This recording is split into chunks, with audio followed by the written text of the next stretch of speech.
muy buen día, Yuri Enrique Rodríguez en el programa más plural, participativo e influyente de los fines de semana y cuidado. Este es el Sol de los Sábados con el Dream Team de la Radio Nacional. Muy buen día para Milicen Uribe, don Cristian Cabrera. Buen día para don Francisco Guillén Blandino y Ray González.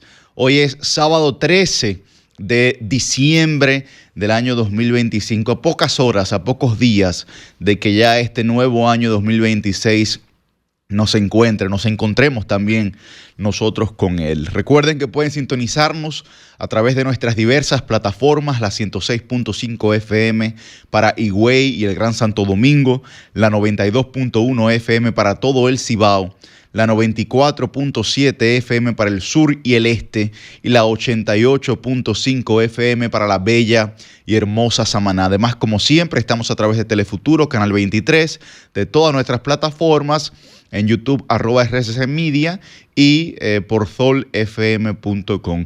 Todas las vías para que usted pueda permanecer con nosotros en el día de hoy en este programa que hemos preparado especialmente para ustedes a propósito de los acontecimientos que hemos tenido durante toda esta semana vinculados a diversos sectores de la vida nacional, sobre todo al de la justicia. Muy buen día para Milicen Uribe. Buen día, Yuri Enrique Rodríguez, coordinador de este Sol de los Sábados. Buen día a nuestro equipo de producción. Buen día a toda nuestra audiencia. Gente que madruga, Yuri, sábado tras sábado, para entrar en sintonía con este Dream Team de la radio, el Sol de los Sábados.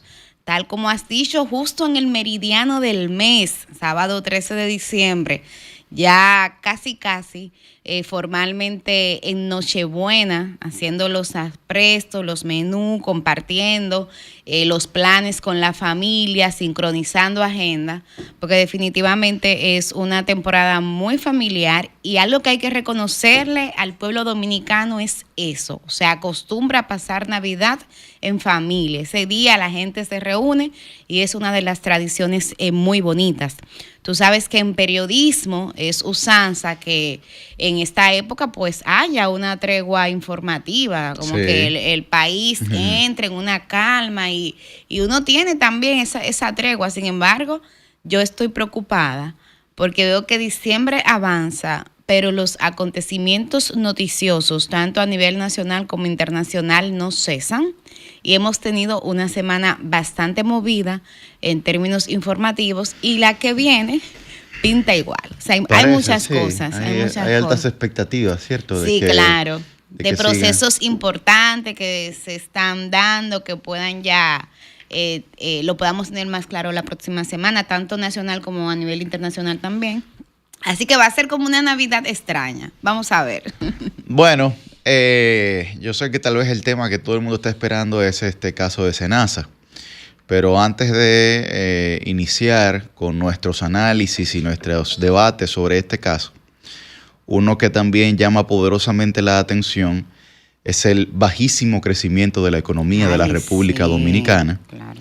Que al final concluiremos entre un 1.8 y un 1.9% de crecimiento económico, que no se acerca ni siquiera a lo que se había planteado a inicio de año, mucho menos a lo que luego se reformuló a mitad de año, que hablaban de un 3%, un 2,7%. Nosotros en términos jocosos decíamos aquí en el Sol de los Sábados que bueno, que nada más que venga la varita mágica de Harry Potter, que crecíamos nosotros un 3%, y efectivamente el crecimiento no va a superar el 2% en nuestro país. Y para el año 2026 las condiciones pueden ser muy similares a las que hemos tenido durante este año.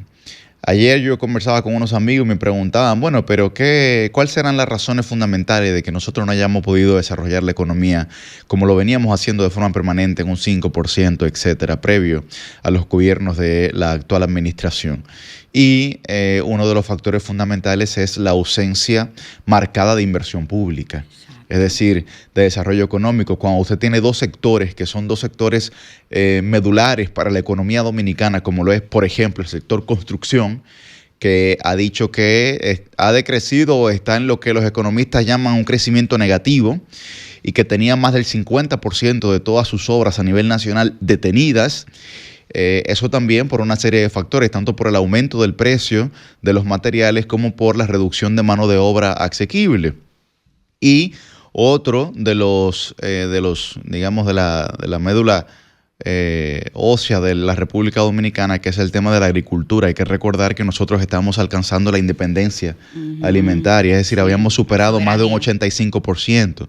Sin embargo, cuando usted tiene una política que es la que se ha desarrollado actualmente de constante importación, por ejemplo, usted le importa arroz a los productores aquí, y ese arroz que usted trae, que es incentivado inclusive económicamente por los gobiernos de Estados Unidos, ya sea federal o de los estados propiamente, no va a competir el productor local, que tiene que hacer una inversión extraordinaria. Entonces, la política de traer lo de afuera y no valorar lo que tenemos dentro también ha afectado grandemente la economía dominicana. Y así muchos otros factores. Hemos hablado aquí, Millicent, de los 4 jinetes del apocalipsis. El déficit eléctrico, el aumento de la nómina pública, las pensiones especiales y las ayudas especiales del gobierno, que evidentemente no están siendo del todo fiscalizadas, pero sobre todo ese déficit que nosotros tenemos, que se va al zafacón, esos fondos del déficit eléctrico. Estamos hablando de que desde el año 2020 al 2025 hemos tirado a la basura más de 7,000 millones de dólares. Con eso se transforma cualquier país.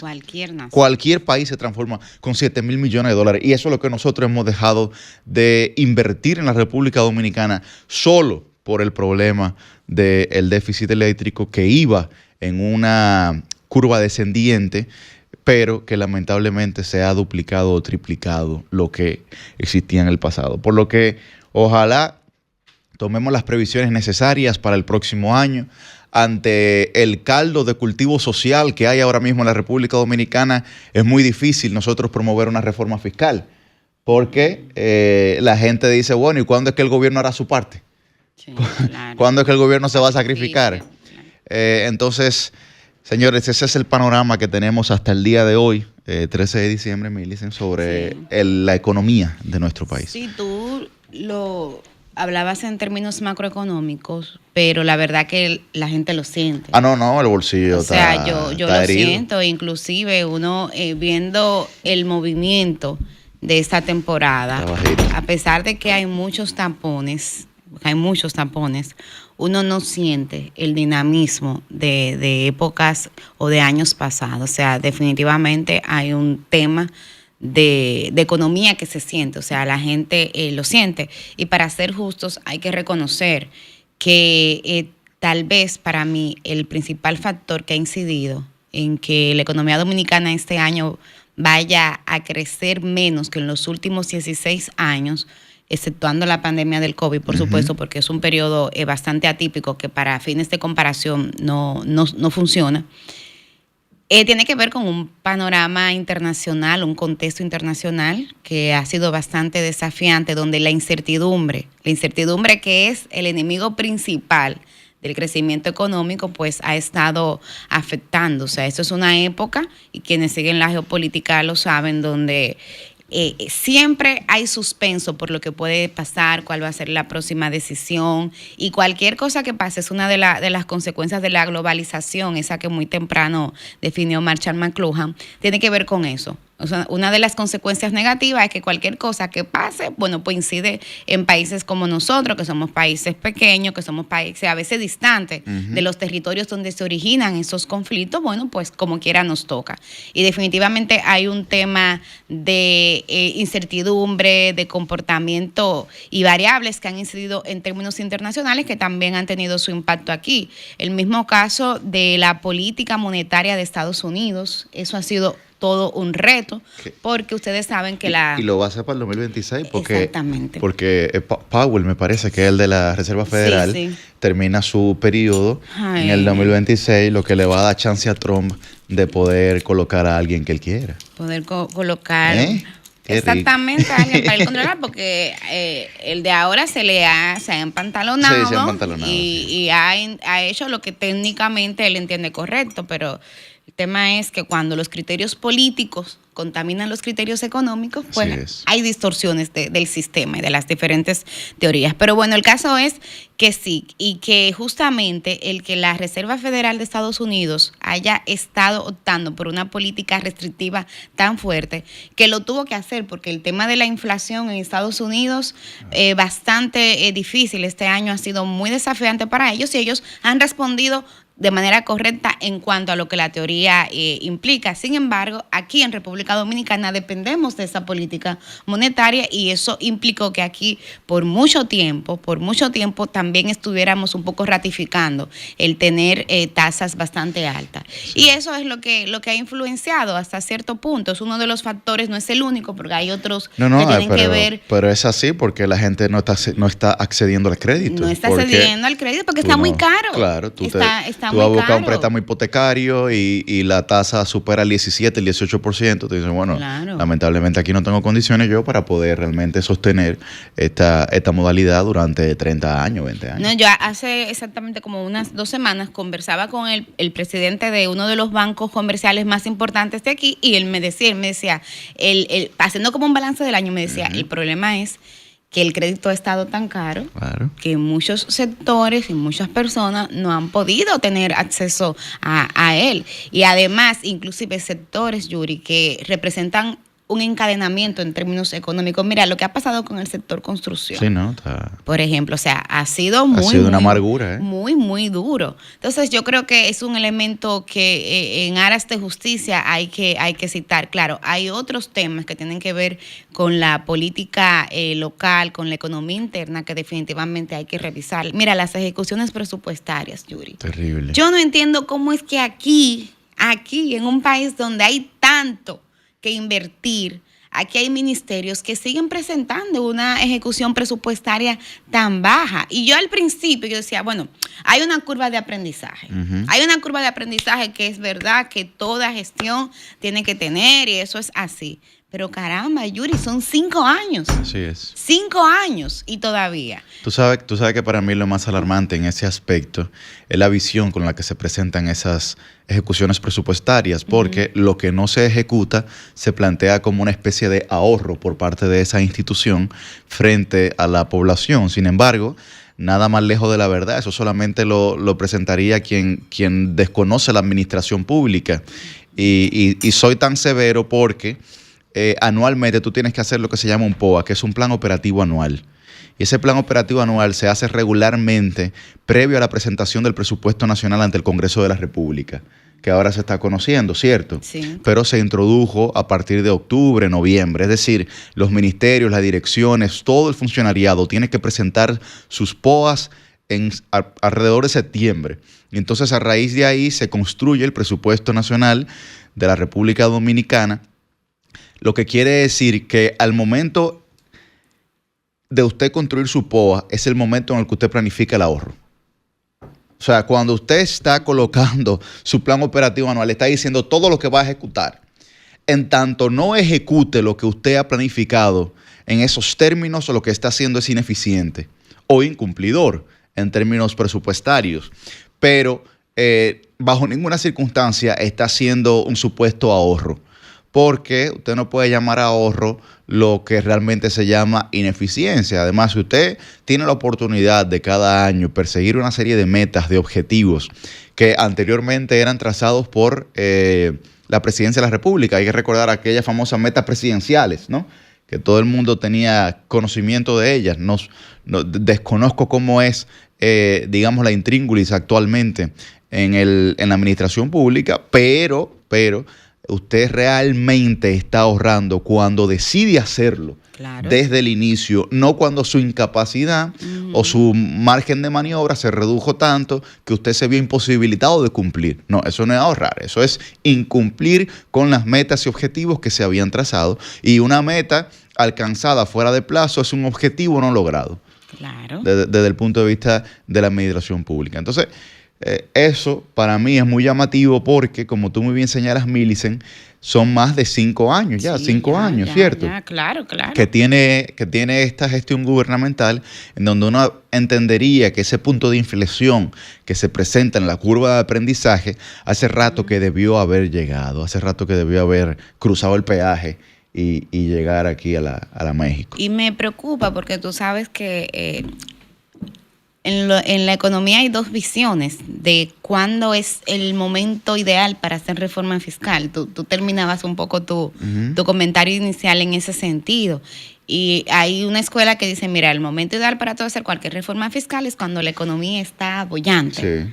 Pero hay otros que dicen, no, las reformas se hacen en los periodos de crisis, porque es lo que convence y conmueve a la gente de que hay que tomar decisiones radicales.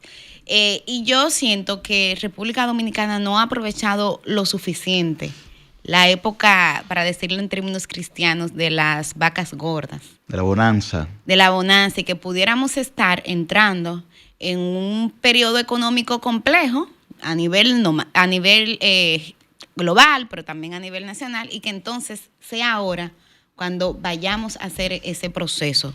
Tú decías, bueno, yo dudo, ¿verdad?, que en este contexto tan desafiante... Eso, lo que pasa es que la reforma fiscal tiene que verse acompañada de una lógica moral, no solamente económica.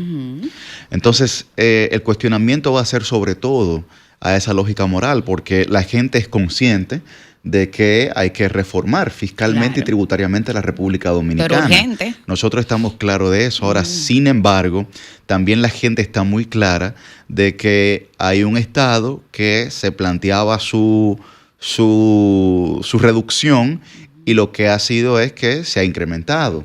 No, tú recordarás que cuando se intentó por segunda ocasión, fue la vez más reciente, hacer una reforma fiscal, lo primero que se hizo fue convocar una rueda de prensa en Palacio y anunciar un proyecto de reducción y fusión de algunas instituciones. Y era justamente tratando de buscar esa legitimidad moral de que, mira, ciudadanía, yo gobierno, estoy haciendo mi parte. Pero no se reduce la empleomanía, por lo que el gasto permanece idéntico. Al revés, la empleomanía ha aumentado. Yo lo decía aquí, durante el año 2024, el gobierno tuvo directamente, hay que verlo indirecto, directamente tuvo más de 26 servidores públicos nuevos diariamente.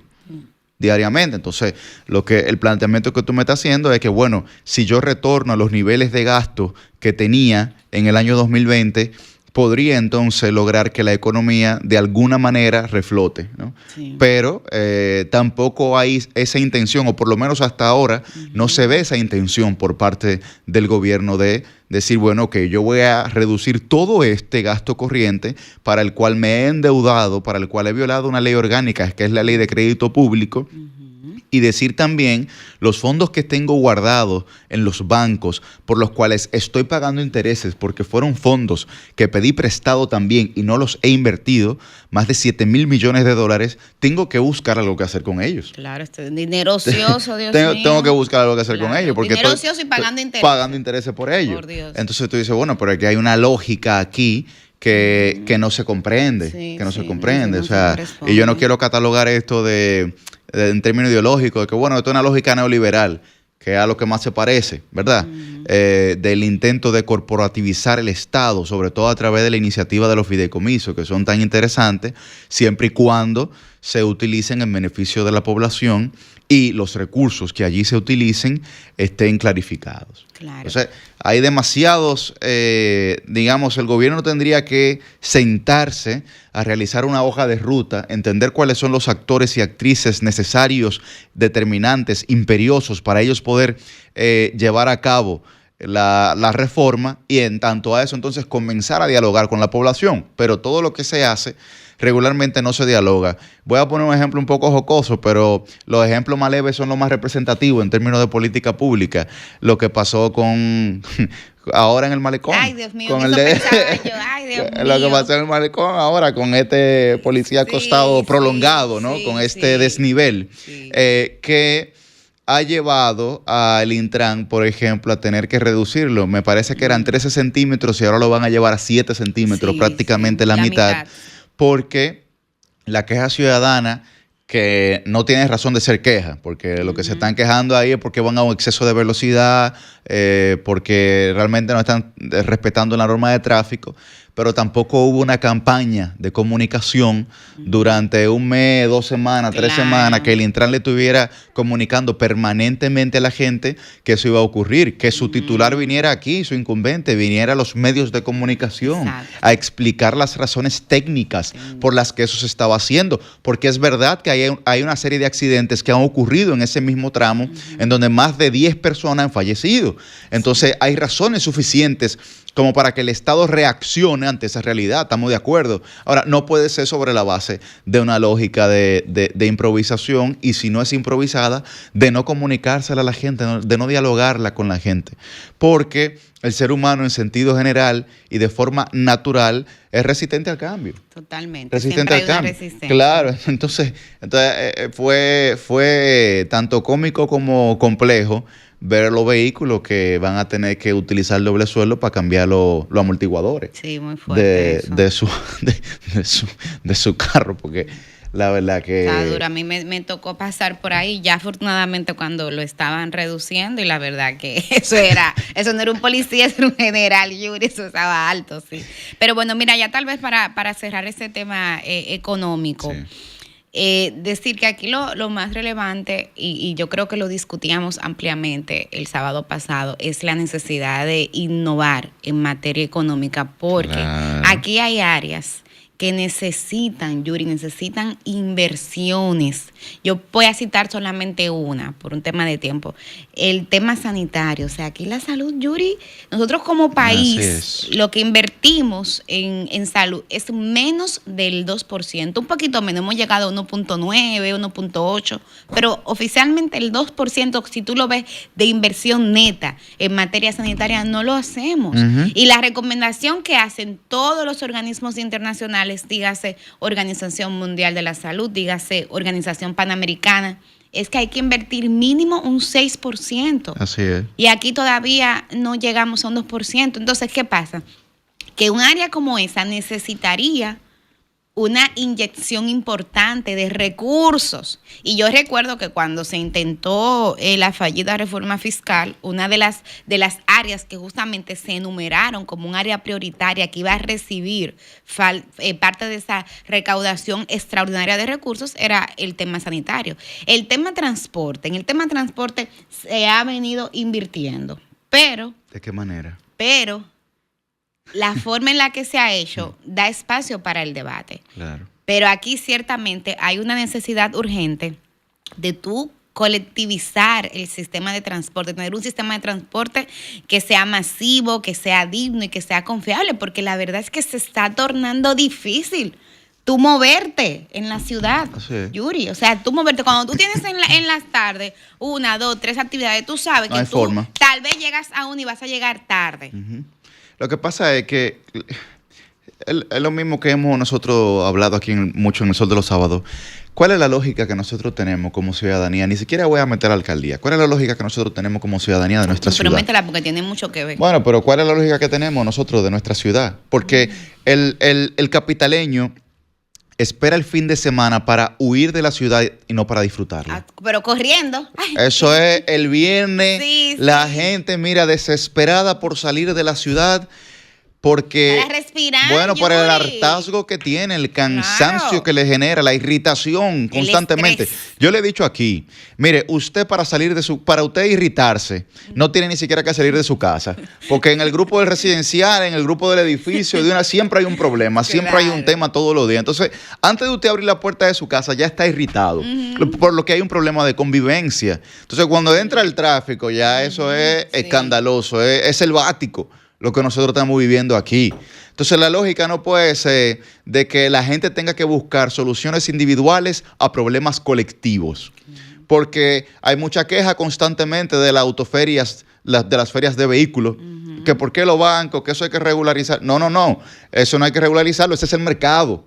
Y el mercado va a actuar siempre en virtud de su conveniencia. Lo que hay que hacer es masificar el transporte para que dignamente, si yo no tengo un vehículo o no quiero mover mi vehículo, puedo trasladarme a un bajo costo siendo un ciudadano comprometido. Esa tiene que ser la lógica. Exacto. La lógica no puede ser, no, vamos a detener las importaciones aquí porque ante la falencia del Estado de poder construir un sistema masivo de transporte, yo también voy a desmeritar el esfuerzo de quienes están haciendo su trabajo. No, pero así no puede ser. Así no puede ser. Así no puede ser. No. O sea, la naturaleza niega el vacío.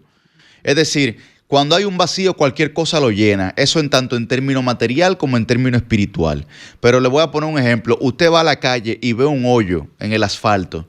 Llueve, lo llena el agua. Le cae arena, lo llena la arena. Le cae cemento, lo llena el cemento. Cualquier cosa que le caiga lo va a llenar porque la naturaleza niega el vacío. Entonces, aquí las inversiones que se han hecho en términos de transporte han sido altamente deficientes. Porque a 5 años nosotros no hemos podido lograr una mínima ruta. Una mínima ruta, claro, de los sistemas estos expresos que iban a hacer en las avenidas. Una ruta, un cuadrante, o sea, una ruta tiene que ser por lo menos 4 puntos, ¿verdad? Claro. Que usted pueda conectar y que la persona pueda movilizarse en esos 4 puntos. Ok, no hay eso, pero si usted no tiene la posibilidad de enfrentarse a los gremios y los pseudo sindicatos, que ya no son sindicatos, de los PDF, que son los padres de familia, entonces agarre el metro, reivindíquelo y vamos a seguir construyendo líneas de metro hasta que tengamos el master plan que teníamos desde el inicio, que me parece que eran 7, 8 líneas de metro, en donde también había la 27 completa para usted poder trasladarse. Pero vamos a hacer algo, o sea, vamos a cumplir algún objetivo, alguna meta que sea beneficioso y productivo para la ciudadanía. Pero es como si nos mantuviéramos en una inercia permanente, en un estancamiento permanente. Y que muchas veces se responsabiliza a la ciudadanía, ¿no? Porque es que aquí todo el mundo quiere andar montado, porque la gente de que consigue par de pesitos. Bueno, pero es un tema también de dignidad, porque yo hablo de transporte público, colectivo y digno. O sea, uno en otras ciudades que uno ve a la clase media movilizándose en su metro. Sin tema. Sin ningún tema. Pero porque, bueno, tú tienes rutas alimentadoras, tú tienes buses que van a complementar la ruta de los metros y la gente lo usa. Tú tienes un arbolado en la ciudad, claro, que te permite caminar bajo la sombra. Claro. En un país tienes sobre todo. Tienes calles en buen estado. Tienes aceras. Exactamente, tienes aceras que no están ocupadas por negocios. Claro. ¿Tú me entiendes? No te vas a encontrar el motorista que va a venir a 1000 y que tú te vas a asustar porque tú no sabes si te va a chocar o si te va a atracar. Entonces, es un tema, primero, de voluntad política, y tú lo decías, o sea, hay que poner orden. Y aquí las autoridades, lamentablemente, son muy populistas. No les gusta poner orden porque no quieren enfrentarse, quieren ser como si fuese una especie de un concurso de simpatía. Y la política amerita responsabilidad. Miss Universo. Y además, por una lectura que a mí siempre me ha preocupado, que se hace de manera distorsionada, es verdad. Y cuando tú pones orden, tú afectas a alguno y alguna gente va a poder tener un malestar. Pero también hay gente en este país que queremos el orden y que lo vamos a respaldar. Mira con ese tema de tránsito, Yuri, por ejemplo, que lo hemos discutido mucho, el tema de los motores. Pero, ¿y qué dominicano no va a agradecer que, por ejemplo, aquí se organice ese tránsito de los motores? Mira lo que a mí me pasó, Millicent. Yo no sé si lo conté, pero mira lo que a mí me pasó. Yo voy entrando al túnel, a uno de los túneles de la 27, como uno dice, en la boca del túnel, ¿verdad? Sí. Entonces, en la boca del túnel hay una lógica que la gente a veces no comprende, pero los carriles de los túneles son más estrechos que los carriles comunes. Por lo que los motoristas tienen prohibido poder transitar tanto en túneles como en elevados por 2 condiciones fundamentales. Se reduce el margen de maniobra porque o usted choca con el vehículo o choca con la pared. Es una de dos, no tiene otra alternativa. Y en segundo lugar son vías expresas, por lo que esas vías expresas también reducen el margen de maniobra para vehículos que no son de 4 ruedas, en donde la carrocería del vehículo es la corporalidad de la persona que está conduciéndolo. Bueno, yo voy entrando al túnel, al lado de mí hay un vehículo, hay una señora, venimos bien pegaditos, como es normal en el túnel, y hay un motorista que él entiende que los 30 segundos que él se iba a ahorrar iban a ser determinantes, parece, para ganarse la lotería, mínimo, para transformar su vida. Y entonces él, ante su afán, perdió la estabilidad y cuando se tambaleó el mango, ¿no? El manubrio del motor, vino a caer en mi guardalodo. Entonces el tipo hizo este movimiento digo, mi Erquina. Cuando, bueno, él siguió, no había forma de yo poder entablar una conversación con él.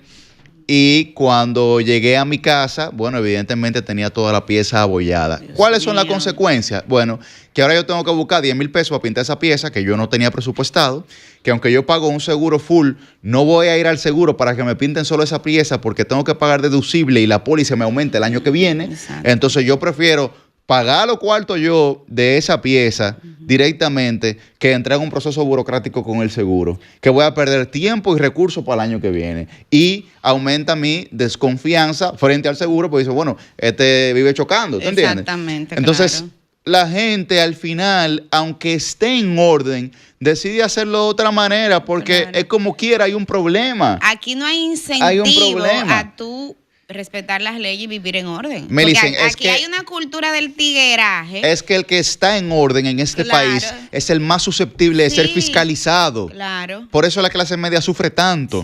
Porque es una doble tributadora permanentemente. Totalmente. Entonces, usted que tiene su matrícula, su seguro, su licencia, su marbete, a usted es que más lo pueden fiscalizar, a usted es que más fácil se le puede poner una multa. Yo te voy a poner un ejemplo sencillo. Porque el que no tiene licencia, el que no tiene matrícula, el que no tiene seguro, ¿qué va a hacer la MEC? ¿Qué va a hacer la MEC?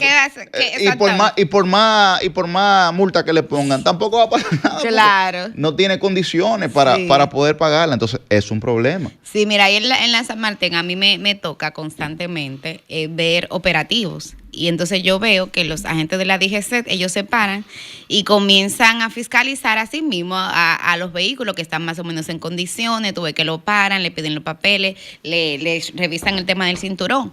Pero por ahí pasan de manera muy constante. No, pero por ahí pasan unos vehículos. Autobuses, guaguas, autobuses que están desbaratadas, que llevan la gente hasta en la puerta. Y no lo paran. No, pero ¿cómo lo van a parar? No lo paran, Yuri. Entonces yo digo, pero mira qué bonito. Tú tuviste suerte que por lo menos el motorista no se te alarmó, que no hubo temas de violencia. Fue el mismo que él para que su cuerpo no tocara el pavimento, él entendió que mejor se recostaba de mi vehículo. Mejor se recostaba de ti, no. Entonces es un problema, y yo insisto, es un tema de voluntad política, de poner orden, de poner y apelar a la organización, que muchas veces se cree, no, que los dominicanos somos desorden. Uno va a otro país y no es mentira. Que los dominicanos son capaces de respetar las leyes, de vivir en orden. No hay que ir a otro pero país. ¿por qué lo hacen? Milicen, pero hay un ejemplo trascendental aquí, que es el ejemplo del metro. Bueno. El mismo dominicano que está en el desorden del carrito público, el mismo dominicano que entra al metro y se comporta. Se comporta, así mismo. El mismo dominicano que sale del carrito público para bajar su escalera eléctrica para meterse al metro, el mismo. Es dos personas completamente distintas por los incentivos que el hábitat le genera. En uno tiene que andar modo supervivencia, que es en el carrito público, en donde tú tienes, si te montaste atrás y te toca inclinarte hacia adelante, ¿verdad? En el carrito público. Si te tocó la tercera posición, tienes que montarte para adelante. Correcto. Tú estás en ese modo supervivencia y luego tú pasas al metro, en donde hay aire, está todo tranquilo, tú tienes seguridad, no te van a atracar. Es decir, ya hay otras condiciones que provocan otra conducta. Claro. Entonces ya eso que nosotros, que lo decíamos mucho antes, el mismo dominicano que aquí incumple la norma es el que va a Nueva York y la cumple. No, el mismo dominicano que está en el carrito público es el que baja al metro y lo cumple. Pero la cumple porque sabe que si no la cumple hay consecuencias. Wow. Y que no importa quién tú seas. Hasta Luisito Comunica lo sacaron. Tú no sabes quién yo soy. Eso en otro país tú no lo vas a tener. O sea, tú ves que a figuras, digamos, del mundo del espectáculo, que son hiperconocidas, si están manejando bajo los efectos del alcohol, su multa va. ¿Tú ves? Entonces es un poco, y lo reitero, es un tema también de poner orden, pero el orden se pone cuando la gente sabe que hay leyes que si no se respetan, entonces va a enfrentar. Tú sabes que yo conversaba ayer con unos amigos y había uno de ellos que decía, de manera muy sabia, decía, mira Yuri, la gente, este liberalismo ha hecho creer que la violencia a veces no es necesaria en la sociedad. Y yo decía, ¿cómo así? Bueno, porque el monopolio de la violencia lo tiene el Estado. ¿verdad? Se supone, de la fuerza y de la recaudación, lo tiene el Estado. En teoría, sí. En teoría. Ahora, hay seres humanos que no aprenden sobre la base de los incentivos, sino que aprenden solamente sobre la base del temor. Claro, sí. Sobre la base del miedo. Solamente así aprenden. No hay otras condiciones para que haya gente que aprenda, supuestamente incentivando que haga las cosas de manera correcta. Entonces, ante la presencia del temor y de la consecuencia, entonces se cohíben de hacer cosas que en otras condiciones, como la que tenemos actualmente, se hacen. Pero esa es la realidad. Claro. Entonces, cuando tú tienes un país como el nuestro, que no tiene ni incentivos para hacer las cosas bien, pero tampoco un régimen de consecuencia para el que incumple la norma, ese es el espacio. Hay algunos autores que dicen los claroscuros, ¿no? Ajá. En donde crecen los monstruos. Es precisamente eso lo que pasa también en la democracia, que le da pie a que outsiders puedan presentarse como salvadores de una realidad que los que tradicionalmente se dicen ser los responsables de eso no asumen precisamente esa responsabilidad. Pero un camino peligroso. Muy peligroso. Un camino peligroso. Muy peligroso. Pero es el que transitamos. Mire, vamos a tomar llamada a usted. Bueno, pero vamos a dar 10 minutos de cenaza. Pues vamos arriba. Porque la gente está a la expectativa de... ¿Tú crees que hay expectativas? Bueno, yo pienso que sí. Iba a decir era que estaba la expectativa de nuestros pareceres. Ya, bueno, sí, de eso nuestros sí. pareceres, claro, no de lo que la justicia del caso. Bueno, el caso Senasa es un caso que tal vez es el caso más alarmante en términos de corrupción que ha azotado la República Dominicana. Profundamente lamentable, pero que tiene una serie de factores alrededor de sí cuando se analiza desde el punto de vista holístico, que no solamente es el factor económico, es decir, no solamente el factor de sustracción de recursos de forma organizada, aunque de alguna manera torpe, por parte de una serie de actores del erario, sino que también es el discurso, la narrativa que hay detrás de este caso, que es una narrativa que embarra al gobierno completo. Porque no es cierto, señores, no es cierto que no hubo alertas sobre lo que estaba ocurriendo en Senasa. Las cartas de la CISARRIL de dos incumbentes distintos que durante años quisieron penetrar esa institución para poder corregir lo que allí estaba ocurriendo, demuestran que habían indicios claros de lo que pasaba en Senasa. Empezando por ahí. Pero luego hay un discurso cronológico, organizado, que es el discurso del primer mandatario. De primero decir, aquí no está pasando absolutamente nada. De luego decir, eso es una declaración de la oposición en términos politiqueros porque quieren que más de 2 millones de dominicanos dejen de percibir o recibir los servicios de Senasa. Para luego decir que desde el año 2024 se estaban utilizando mecanismos de investigación para ver lo que estaba ocurriendo y sin transición absoluta, entonces permitir o aupar que el Senasa se convierta en un ente de actor civil para recuperar, valga la expresión, lo robado. Es decir, señalando ya la culpabilidad de estos imputados sin poder respetar el debido proceso ni la presunción de inocencia establecida constitucionalmente. Una cosa que, bueno, lo diga alguien que no tiene el criterio absoluto, pero que lo diga el primer mandatario me parece de alguna manera excesivo. Y luego que lo que mucha gente ha estado cuestionando es que nos hemos dado cuenta que la corrupción no es solamente de un partido o solo de los políticos.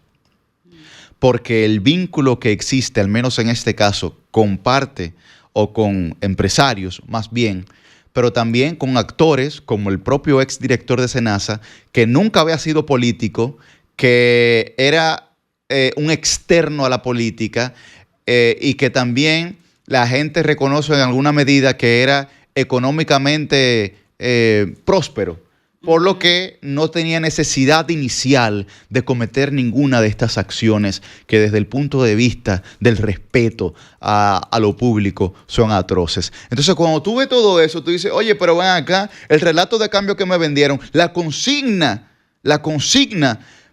dio como resultado que una consigna no transforma la realidad social de un país, que muy por el contrario, regularmente la empeora, como ha sido el caso. Entonces, ahí, cuando usted analiza todas esas vertientes, usted dice, bueno, el problema es más grave de lo que nosotros pensábamos. Y que desde hace 5 años estamos diciendo que la corrupción en la República Dominicana es sistemática. Eso que estamos hablando del desorden, Millicent y yo, y don Cristian, del desorden en el tránsito, de la no inversión en muchos otros sectores, de que se haya normalizado hacer lo incorrecto, es precisamente una cultura de la corrupción que existe en la República Dominicana y de doble moral, de darle un chance, de darme un chance a mí cuando al otro hay que someterlo a la fiscalización o a la justicia.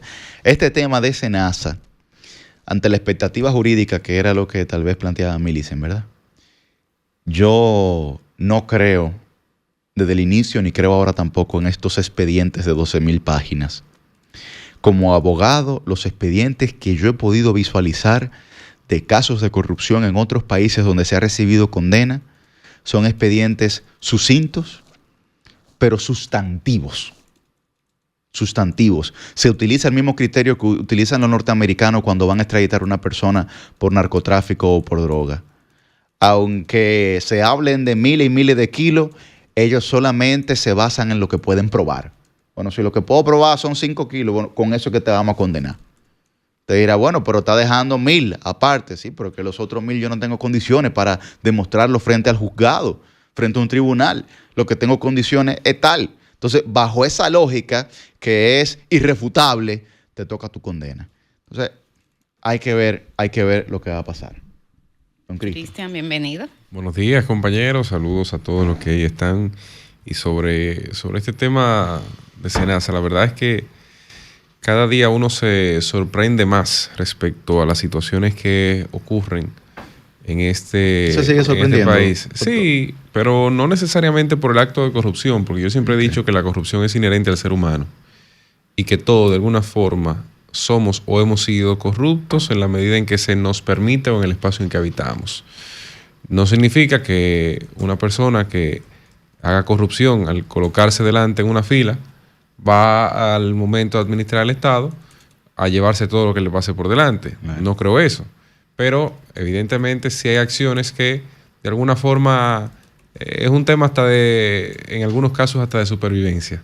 Sin embargo, digo que me sigue sorprendiendo por la forma en la que se terminan manejando frente a la autoridad y las contradicciones excesivas que existen en muchos casos.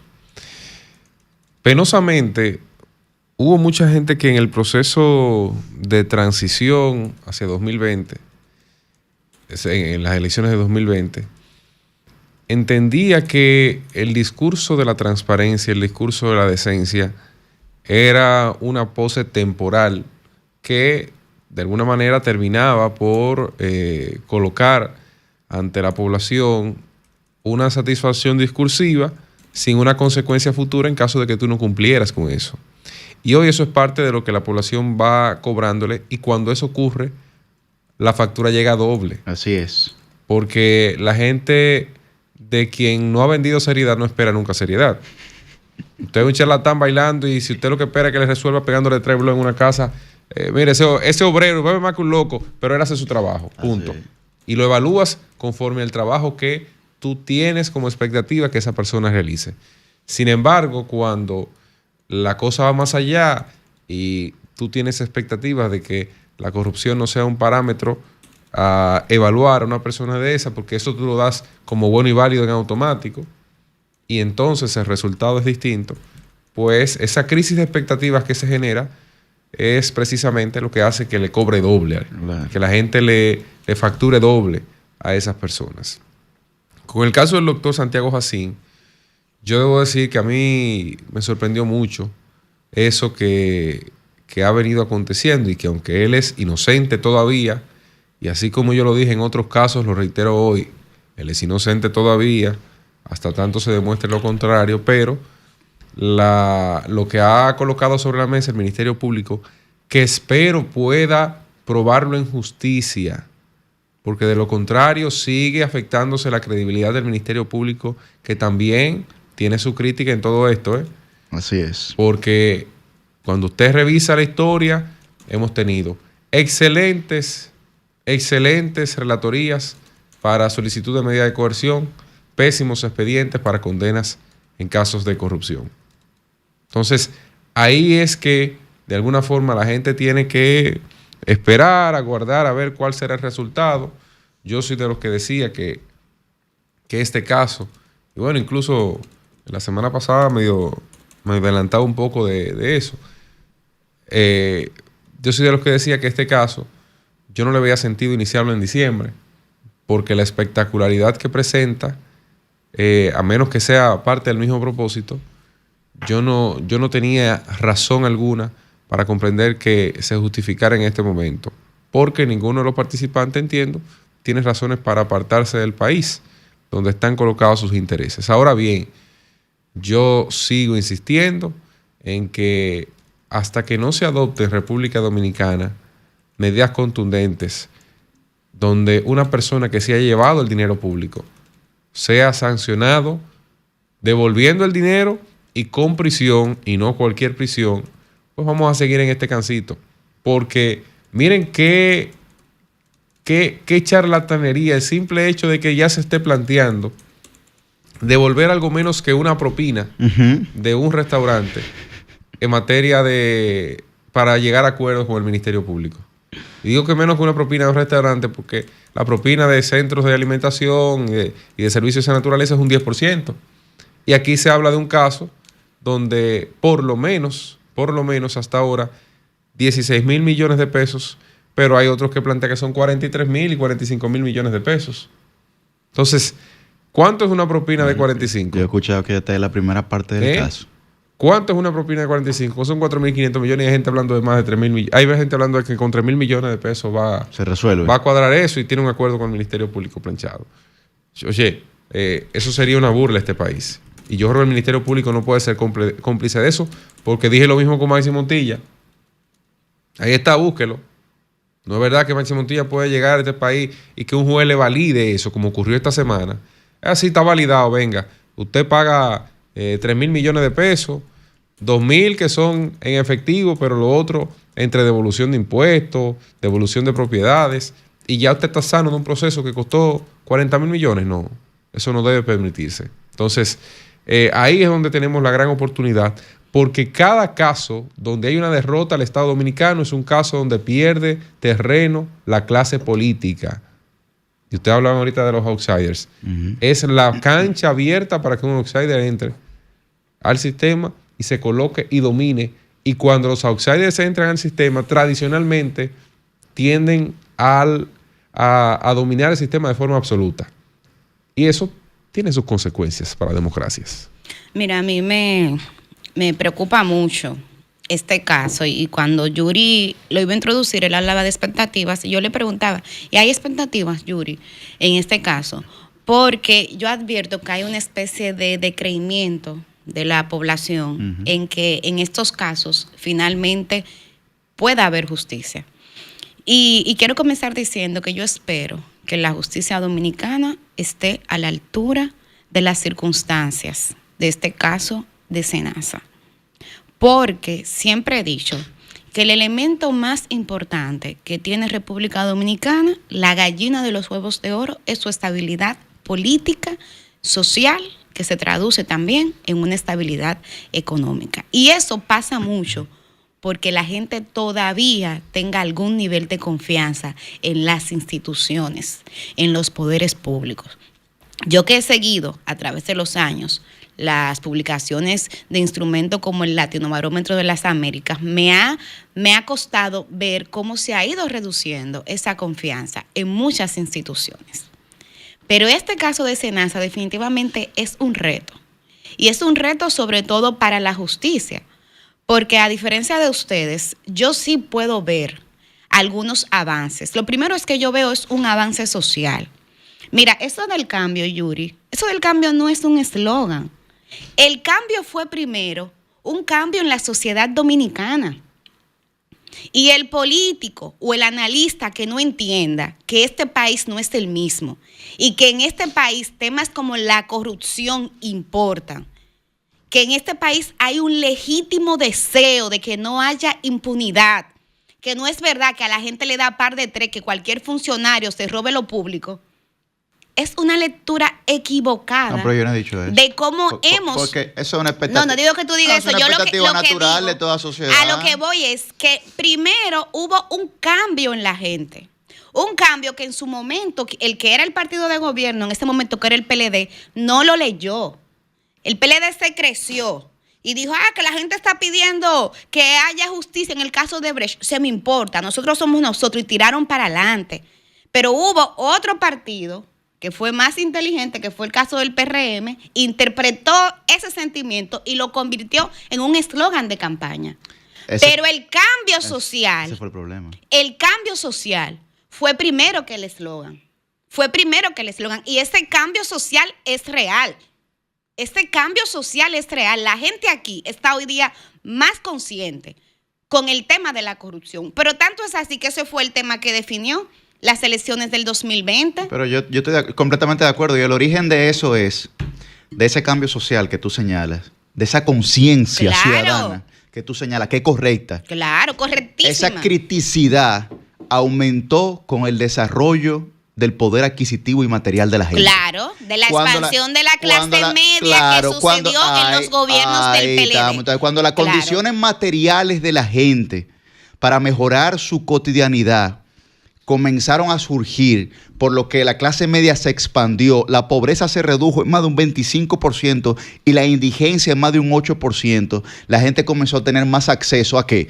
A educación, a viajar, por ejemplo, a su viajecito, sí, ¿verdad? Por supuesto. A Colombia. Que todo eso le abre la mente a la ciudadanía. Entonces dice, óyeme, yo puedo tener otra cosa que lo que tengo hoy. Y es verdad que en ese momento el PLD no supo comunicarse con esa misma clase media que había creado. Hubo una ruptura. Hubo una ruptura. Estamos de acuerdo. Ahora, esa conciencia social nació de el aumento de la capacidad material de la ciudadanía. Claro que sí. Pero sí, hubo ese cambio social. Y ese cambio social logró, empujó e impulsó otros cambios institucionales.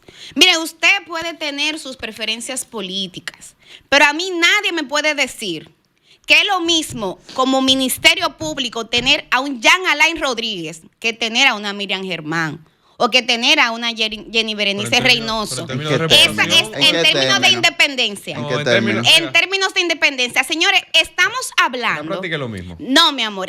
No, mi vida. No, porque tú tienes ahora, por ejemplo, tú tuviste el caso Intran. Sí. Tú tienes investigaciones judiciales de corrupción con gobiernos en turno. Tú tienes pero ahora Odebrecht inició y estaba el PLD en turno y ahí estaba. Inició por una presión social muy fuerte.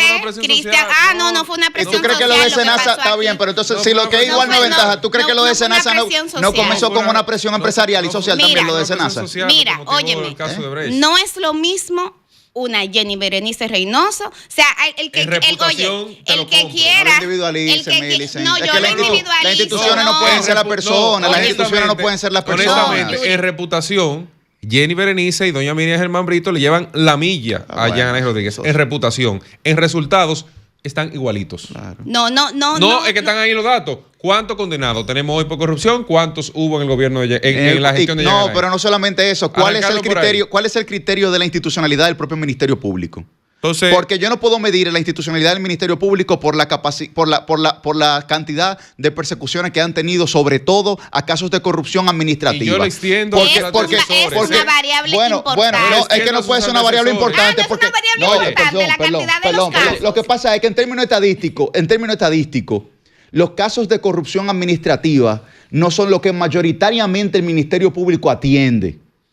Entonces, cuando yo veo esa estadística, me distorsiona. ¿Qué me puede distorsionar esa estadística? El monto que está involucrado en el caso. Eso me lo puede distorsionar, ¿cierto? ¿Tú sabes por qué es un parámetro que se utiliza? Ahora, en acceso a la justicia, que es lo que yo le tengo que dar a la gente, cuando hablábamos aquí sobre todo de las fiscalías barriales, de poder reducir los conflictos que se generan en términos sociales para que la justicia no esté sobrecargada, que es una responsabilidad de las fiscalías, Es eso que yo quiero, porque yo estoy completamente de acuerdo con el tema de la anticorrupción, o si hay corrupción, como siempre la va a haber, que no haya impunidad. Estamos completamente de acuerdo con eso. Ahora, la otra parte, vista desde la técnica jurídica y vista desde el acceso y garantías de derechos fundamentales para una ciudadanía que no tiene condiciones.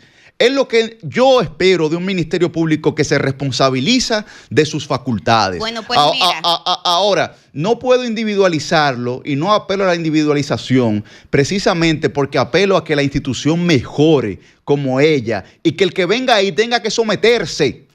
Que no venga con su librito, como tú bien decías, bueno, Jean Alain, no puede venir con tu libro. Tienes que someterte a la institucionalidad. Pero igual doña Miriam tiene que someterse, igual Jenny. Mira, lo que está pasando en el Congreso de la República, con la modificación del Código Penal y del Código Procesal Penal, con una influencia extraordinaria del Ministerio Público, dio al traste a que aquí nosotros tengamos un Código Procesal Penal ahora, oye, que dice lo siguiente, en el artículo 242, 246 del nuevo Código, oye lo que dice. Que pero si no un imputado, oye, que si un imputado. Tan lejos, vamos a volver. Voy a volver. Pero, estábamos en una ronda. Ustedes. Pero oye, pero yo estoy intentando dar mi opinión. Te cierro con esto.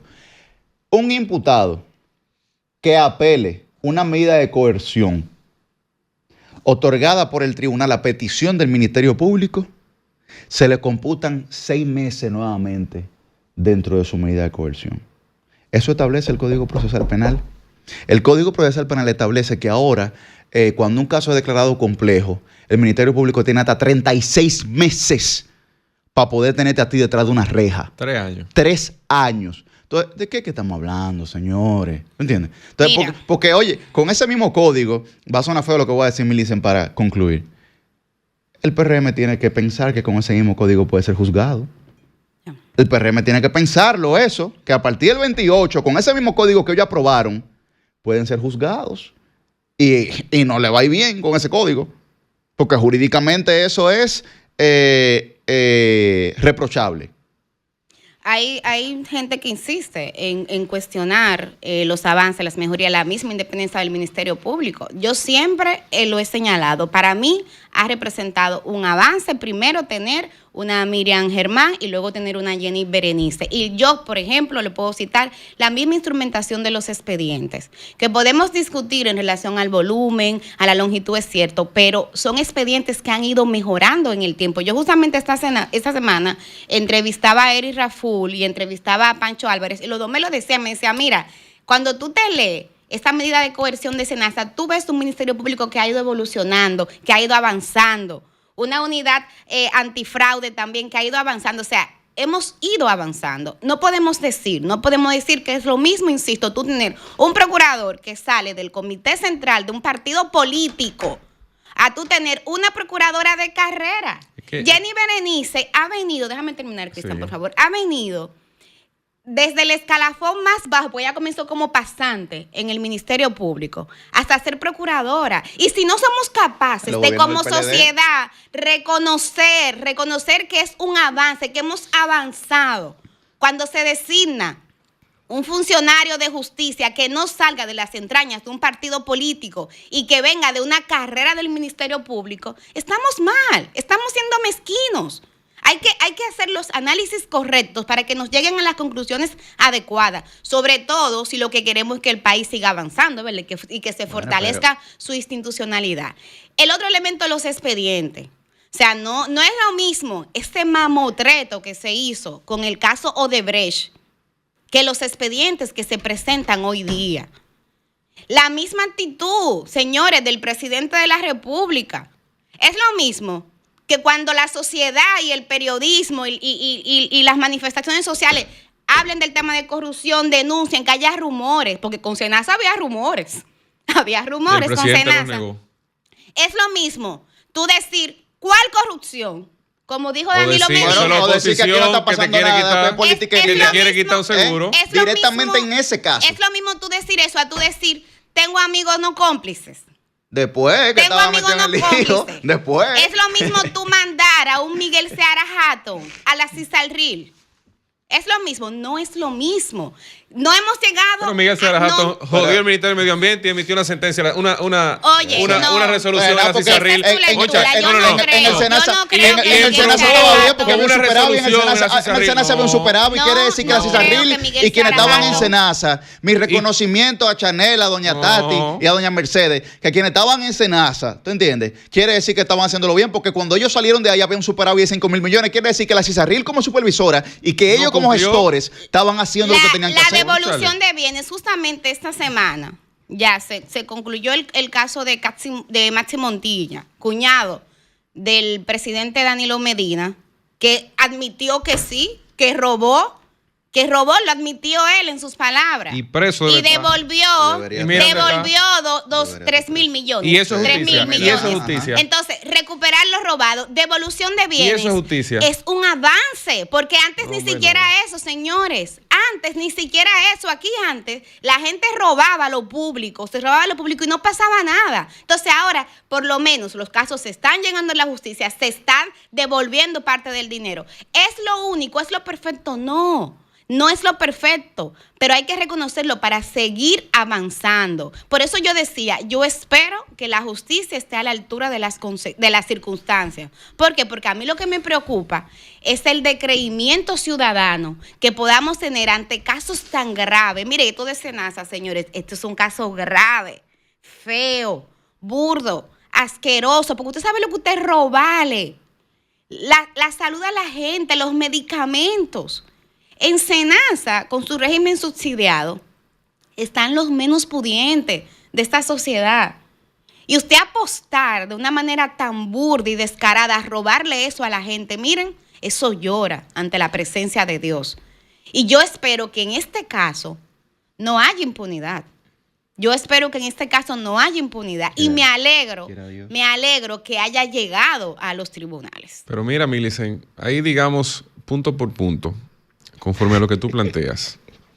Tú señalas que el Ministerio Público o la Procuraduría General de la República, porque al referirnos al procurador hablamos de la Procuraduría, el Ministerio Público trata otros aspectos, aunque dependa de la misma institución, ha ido fortaleciendo su capacidad de respuesta frente a estos temas. Honestamente, yo no tengo hoy un parámetro para decir y poder afirmar eso con datos. ¿Por qué? Porque de todos los casos presentados no hay un resultado distinto. Pero no es culpa del Ministerio Público. ¿Y de quién es la culpa? Es culpa de quién administra el proceso de justicia aquí. ¿Quién lo administra? Los jueces. No, los jueces tienen que tomar una decisión en virtud de los presupuestos probatorios que se le entregan. Perdón, Millicent. ¿Y por qué antes, con ese mismo sistema de justicia, la culpa era del Ministerio Público? ¿Tú sabes qué es lo que ha pasado aquí con los casos de corrupción? Que no han avanzado. ¿Y por qué no han avanzado? Porque presentan un proyecto. Millicent. Oye, porque tú no puedes presentar. No, Millicent. Mira, se enferma. No, Millicent, no es eso. Cambian de abogado. No es eso, Millicent. Piden que se lea el expediente coma por coma. Pero obvio. ¿Y cómo tú me vas a juzgar? Y yo no voy a leer en el tribunal donde se conoce las razones por las que tú me presentas 12,500 páginas de un expediente. No reductible a un proceso. ¿Cómo lo evaluamos? ¿Cómo tú puedes llevar a una gente a un tribunal y querer que en ese tribunal se juzgue una persona sin que se le lea la razón por la que está siendo llevado a prisión? No hay forma de hacerlo. ¿Tú sabes por qué yo hago a veces esos tipos de planteamientos? Que yo no es que... Entonces, para entender el punto de ustedes, porque me interesa escuchar, ustedes lo que dicen que el problema de que los casos no hayan avanzado es porque el Ministerio Público no es capaz de instrumentar un expediente correctamente. Y es correcto. Y que es correcto, tú lo dices correcto. Que sea reductible al proceso penal. Que sea más breve. Que sea puntual. Que en vez de yo decir... ¿Por qué te puedo condenar 100%? Millicent se levantaba a las 5 de la mañana todos los días para ir a su trabajo. Camino a su trabajo había una persona que le esperaba para entregarle 2 millones de pesos todos los días. En vez de tú decir eso, que te ocupa 3 líneas, tú dices, Millicent recibía 2 millones de pesos por este concepto. Y después lo anexo, tú le presentas la prueba. Esta es la prueba. Pero mira, ¿tú sabes por qué yo te digo lo que estaba diciendo? Óyeme, al doctor Freddy Hidalgo y a Fernando Rosa lo han descargado 3 veces. Y cada vez que lo descargan, el Ministerio Público apela a esos descargos.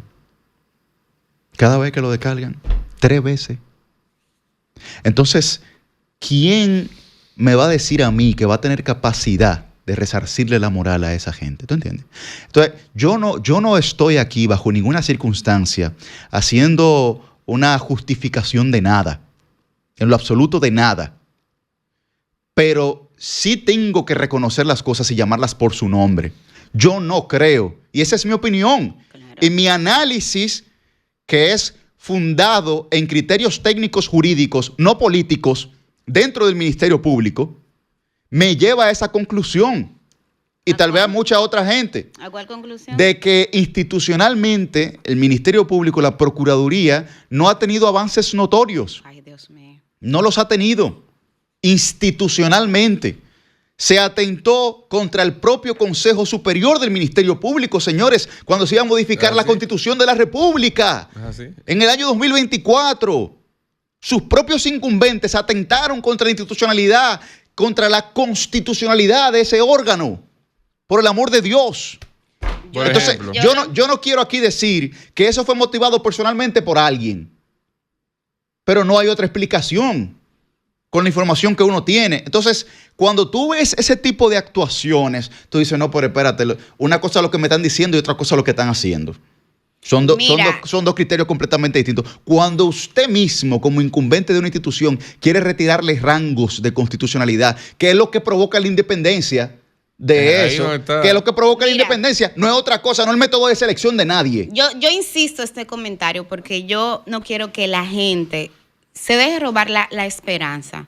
Miren, esa es una historia que lo bueno es que a mí nadie me la ha contado, que es una historia que hemos vivido juntos.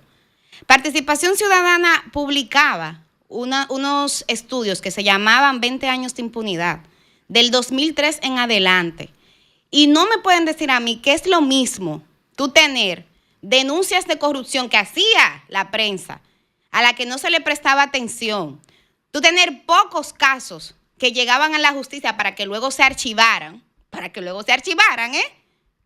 a tú tener casos en donde el Ministerio Público de manera valiente actúa hasta contra familiares de un presidente de la República.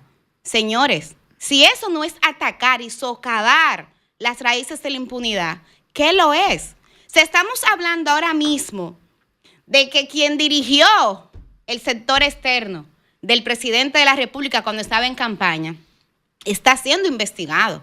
Esos son avances y ojo, porque era el punto inicial de mi comentario, son avances no de un partido, no de un presidente, son avances del pueblo dominicano, son cambios que el pueblo ha pujado ahí duramente y que tenemos que tener claros, porque son cambios que no pueden ser reversibles. Aquí más nunca deberíamos de tener la posibilidad de que una denuncia de corrupción que se haga no llegue a los tribunales. Y a diferencia de mis compañeros, yo sí veo avances en ese Ministerio Público. Y ese Ministerio Público está consciente. Yo estaba en un congreso esta semana y la misma procuradora decía, el que invierte su dinero en campañas contra el Ministerio Público está perdiendo su tiempo y sus recursos. Porque ellos están conscientes. Están conscientes. O sea, estamos hablando de profesionales que están fajados, que están trabajando. Y que su trabajo se ha traducido justamente en tener expedientes más fuertes. Insisto, no es perfecto. Yo estoy de acuerdo con usted en que esos expedientes pudieran ser más reducidos, claro está. Pero hay que reconocer, señores, que hemos avanzado. Faltan cosas, sí, pero hemos avanzado. Pero, por ejemplo, yo te digo a ti, vamos a analizar, para no personalizarlo solamente en un cara a cara, vamos a extender el rango de estudio, digamos. O de análisis, porque esto no llega, ¿verdad? Un estudio, no estamos levantando data aquí. Jenny Berenice, Miriam Germán, Jean Alain Rodríguez, Domínguez Brito, Radamés Jiménez. ¿Quién se me queda ahí de ese espectro, digamos, de los últimos 15 años? No desesperéis. Ellos mismos. No desesperéis. Analiza ahí. ¿Quién ha institucionalmente fortalecido más el Ministerio Público? Radamés y Domínguez Brito. A nivel normativo. Porque déjame decirte que en los gobiernos del PLD fue que más leyes anticorrupción se hicieron. Institucionalizar. A nivel normativo. Pero precisamente esas leyes fueron esa fue la daga que se utilizó para que el PLD muriera. Porque ellos no supieron comprender lo mismo que habían aprobado. Así es. Que no cumplieron. No solo eso. No solo eso, que nosotros en este mismo programa, espérate, déjame decirte que en este mismo programa aquí, Gracias a los portales de transparencia, aquí se traían los contratos y las inversiones. Búscalo ahora a ver si lo encuentras. Porque la dirección de ética. No, porque la dirección de ética gubernamental. Yo la información a la Cámara de Diputados. No te la van a dar. Y no la dan. Yo quiero saber cómo se cogió la Cámara de Cuentas. No te la van a dar. Yo quiero saber. La dirección de ética y gobierno, ranqueó Senasa con un 100. Ranqueó el Intran con un 100. Pero yo no voy a salirme del... El fortalecimiento institucional, Cristian, no es solamente un tema normativo, porque uno de los problemas de República Dominicana es eso, que creemos que todo lo vamos a resolver con una ley. ¿Dónde se sembró la semilla de Jenny Berenice y Camacho y Mirna Ortiz, por ejemplo? Cuando el Ministerio Público aumenta su reputación, su credibilidad ante la gente, esa es la fortaleza de la institución. Pero es que no crea en el Ministerio Público. Pero si esa es la confianza. Pero si esa es la razón, si ese es el nivel de medición, si ese es el nivel de medición de la gestión de doña Miriam, hasta hoy lo único que ha hecho es decrecer. Porque cuando llegó doña Miriam, llegó a su cúspide. Llegó a su cúspide. Con Jean Alain Rodríguez, que era que el Ministerio Público estaba bien, estaba en el suelo. Oye, es verdad. Estaba en la lona con Jean Alain. Jean Alain lo llevó a la lona. Así es. Doña Miriam lo encaramó allá en el Pico Duarte. Así es. Donde está el triángulo, allá mismo en el Pico Duarte. Y así mismo, hasta hoy, ¿tú sabes dónde? Hasta hoy, ¿tú sabes dónde está? Ya viene por Bonao bajando. Y no ha acabado. Está por Piedra Blanca de Bonao. En cualquier rato de esto lo encontramos en el malecón, al frente del nivel del mar. Entonces, eso es lo que ha ido pasando. ¿Por qué? Porque la gente le endosó credibilidad al Ministerio Público, ciertamente, y esa credibilidad no ha sido retribuida con resultados. Ese es el gran problema. Y cuando analizamos, ahorita tú decías, vamos a partir del análisis correcto. Es que el análisis correcto es resultado. Yo no tengo otra forma de medir que no sea en función de los resultados. ¿Cuál es la meta? Llevar gente a prisión por caso de corrupción, siempre y cuando lo cometan, ¿verdad? Claro. ¿Cuál es el resultado? No hay gente en prisión con condena definitiva por caso de corrupción. Pero ahí es cuando yo entro. Y estamos hablando de que tú decías, no, pero que nunca en un gobierno se había sometido, en su propio gobierno, gente. ¿Y Temo en qué gobierno lo sometieron? Y a Félix. Tommy Galán, Félix Bautista, todos fueron sometidos en su respectivo gobierno. ¿Y el resultado cuál fue? De una presión social muy fuerte, señor, porque la respuesta a esto fue ¿cuál corrupción? Con Adán Cáceres atrás. ¿Cuál corrupción? Y Adán Cáceres atrás. Igual que Luis, es que por eso yo no estoy vinculando ni siquiera a los actores políticos. Y yo Luis estoy hablando del ministerio. Y con corruptos. Luis estaba diciendo Luis en junio de 2025, este año, estaba diciendo: la oposición quiere quitarle el seguro a los pobres, en Senasa no pasa nada. Una semana después de la denuncia que hizo la Fuerza del Pueblo en relación a ese tema. ¿Qué dijo meses después? Desde noviembre nosotros estamos investigando casos de corrupción. O sea, que ya él tenía el conocimiento de lo que había pasado ahí y ya él había salido a decir, eso es la oposición que quiere quitarle, porque pensó que eso se moría ahí. ¿Pero qué? Era tan grande el hueco que se había generado que penosamente el caso Senasa tiene hoy a mucha gente. Sí hubo, con Odebrecht no hubo presión social. Óigame a Yuri, hubo presión en todo. Ahí sí hubo presión social. Con Odebrecht no hubo presión social. Devuélvete. Y de hecho, hubo mayor presión social en los procesos anteriores. Estaba el mundo entero revolteado con eso. El país entero estaba revolteado con eso. No, y estaba todo el mundo revolteado. Y estaba todo el mundo ahí presente y exigiendo correctamente, porque yo creo en eso. Hay que exigirle a las autoridades que haya resultados, pero resultados, no pantallas, ni mediatización, ni teatralización de las situaciones que se presentan en justicia, porque eso no es lo correcto. Y ahí es donde yo voy. Y el punto mío, para terminar, que tenemos que irnos a una pausa, es que el que no tengamos resultados en estos grandes casos de presunta corrupción administrativa que están en los tribunales tiene mucho que ver con quienes administran ese proceso y han permitido que esos procesos se festinen.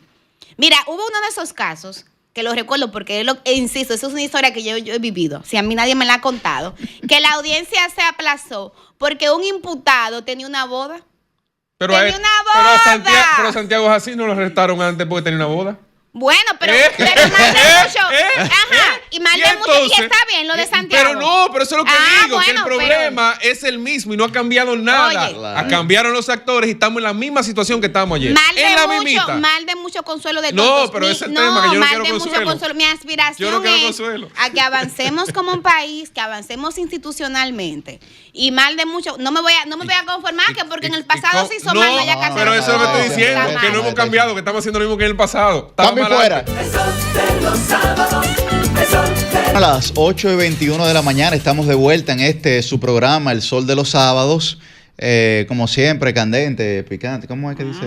Ardiente, caliente. Bueno, nosotros a esta hora vamos a escuchar lo que tienen para decir los oyentes. Adelante. Comunícate 809-540-1065. 1-833-610-1065 desde los Estados Unidos. Sol 106.5, la más interactiva.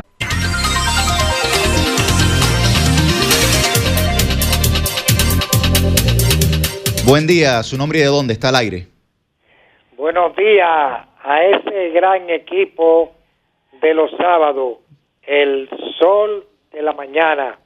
Habla Ángel Zapata desde el municipio Santo Domingo Este. Adelante, Ángel. Quiero informarle que tenemos otra nueva campeona en República Dominicana, y no de campo y pista como Marilady Paulino, sino campeona en videojuego, como lo es Melina Díaz, quien nos está hoy en día representando en Dubái.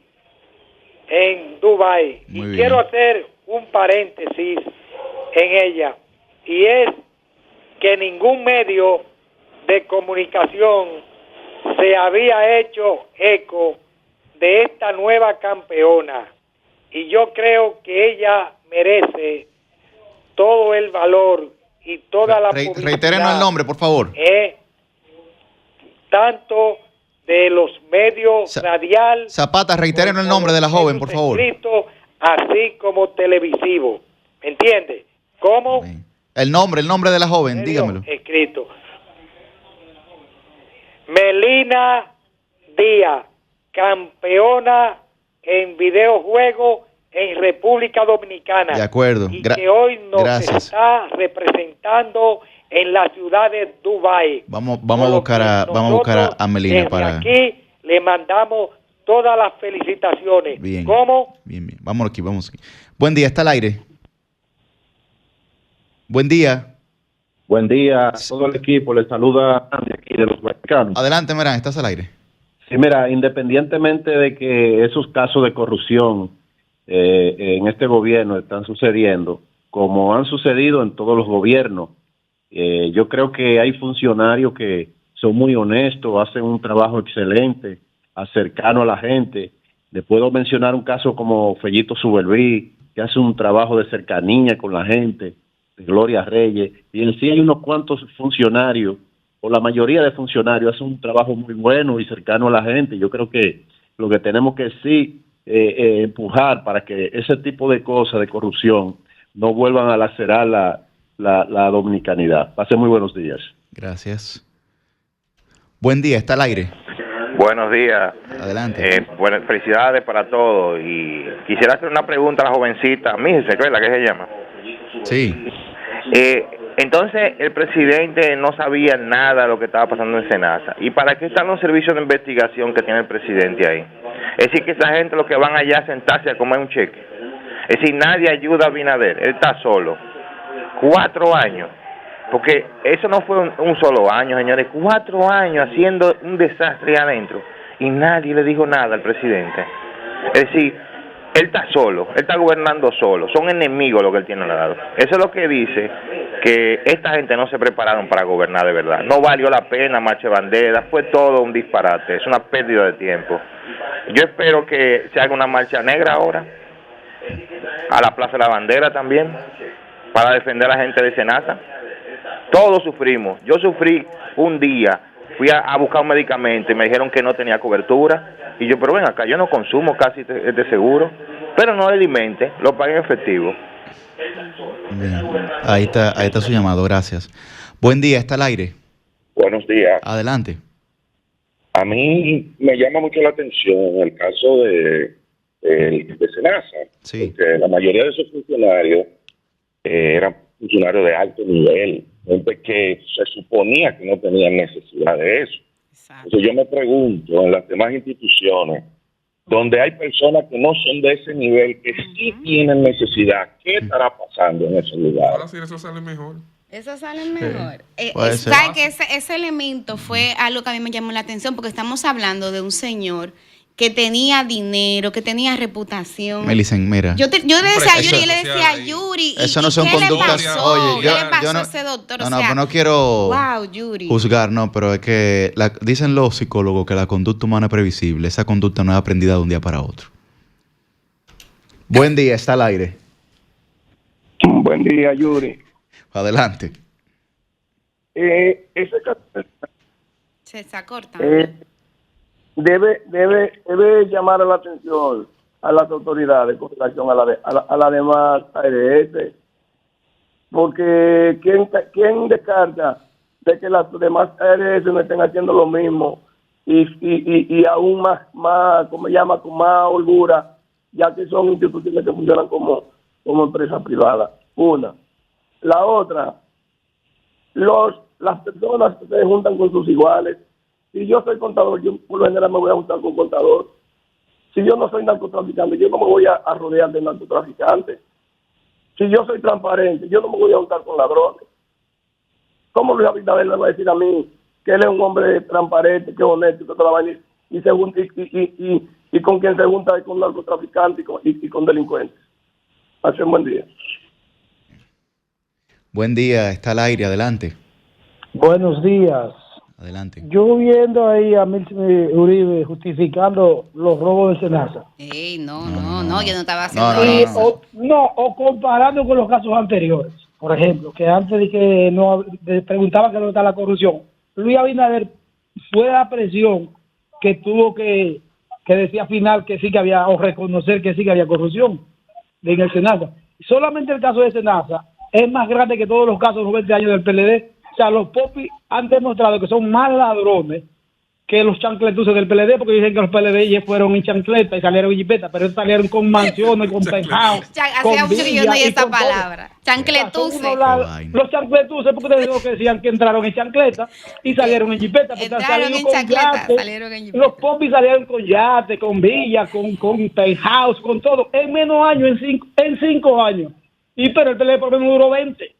O sea, comparamos los casos y los popis son más ladrones. Ay, Dios mío. Qué barbaridad. Bueno, ahí está su llamado. Qué fuerte. Buen día, está al aire. Buenos días. Adelante. Augusta Mora del municipio de Santo Domingo Este. Adelante, Augusta. mi Unas amor. felicitaciones a ustedes por ese espacio y por la Navidad, y a los oyentes que escucharon el mensaje de que no hablen tanto. Una felicitación para ellos y feliz Navidad. Mili, Dime, el mi amor. sector te manda saludos porque comenzó a salir el efecto de su trabajo, de usted y de Ensi. Salió la primera parte, pero síganme poniendo la otra parte porque las autoridades todavía no responden, porque parece que este sector no está en el mapa de Santo Domingo Este. El sector está esperando a ver si ellos responden, pero su trabajo de ustedes está hecho, lo hicieron, y denle seguimiento que nosotros lo estamos escuchando. Cuenten con nosotros. Bueno, Cuente con eso, Gracias. Augusta. Vamos a seguir trabajando a favor de Santo Domingo Este. Cuente con eso. Va a salir el trabajo también. Buen día, está al aire. Sí, buenos días. Adelante. Mira, para decirles que aquí la cosa está al triple. Tú vas a los supermercados y oyes a la gente restando frente a los productos. Una leche que costaba 70 cuesta 178. ¿Oíste? Todo está en la nube y sin embargo el gobierno no sube los sueldos. O sea que aquí nos estamos cayendo a pedazo. A pedazo. Está su llamado. Buen día, está al aire. Sí, buen día. Adelante. Oye, así como ellos cuando estaban en la oposición decían que Danilo Medina tenía que saber que sus hermanos estaban robando. No es tan inocente el presidente, porque ese era su mejor amigo, de que su amigo de confianza. Así es que vamos a ver las cosas de todos los lados, no solamente de uno. Bueno, ahí está su llamada. Vámonos con esta última llamada. Buen día, está al aire. Sí, Ramón, sí, desde Puerto Plata. Adelante, Ramón. Sí, esta vez en contra de Millicent, de verdad. Tiene algo de negativo, que siempre está comparando. Y que no se olvide que el gobierno, cuando llegó y cuando quería llegar, prometió cambio. O sea, que tú no me puedes estar comparando cosas de 8 años, de 10 años atrás, cuando tú me hablabas de modernidad, de que era un cambio, de que las cosas iban a ser diferentes. Entonces, o sea, una cosa como siempre ilógica. Siempre ya está comparando las cosas pasadas con la de ahora. Y eso no lo veo bien en una tremenda comunicadora como lo es ella. Hoy no estamos de acuerdo, no pasa nada, es la democracia, pero gracias. Vámonos ya a esta última. Buen día, está al aire. Buen día, gracias por la oportunidad. Yo soy Freddy de Los Mameyes. Adelante, Freddy.